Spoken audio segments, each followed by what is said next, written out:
ایک دکاندار کو اللہ تعالیٰ کل قیامت میں یہ فرمائیں گے، جا تیری ساری لغزشیں، گناہ، قصور، کوتاہیاں معاف کر دی میں نے۔ جانتے ہو کیوں؟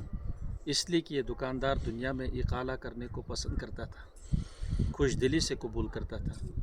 اقالہ ہوتا یہ ہے کہ ایک خریدار جب دکاندار سے کوئی چیز خرید کر لیتا ہے، وہ چیز چاہے کھانے کی ہو، پینے کی ہو، پہننے کی ہو یا الیکٹرانک کوئی بھی چیز ہو، وہ گھر لینے کے بعد جب اس کو وہ چیز پسند نہیں آتی ہے تو وہ اس کو واپس کرنے کی سوچتا ہے۔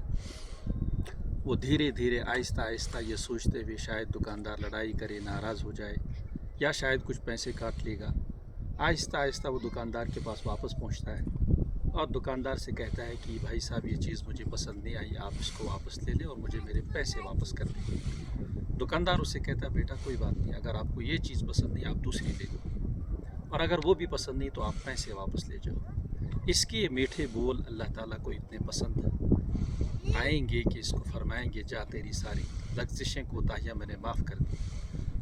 دوستو، یہ دراصل حدیث پاک ہے، من اقال مسلمن اقال اللہ اسرتہ، جو کسی بھی خریدار کی رعایت کرتے ہوئے اس کے سودے کو ختم کر دے، اللہ اس کے لغزشیں، گناہ کل قیامت میں معاف کر دے۔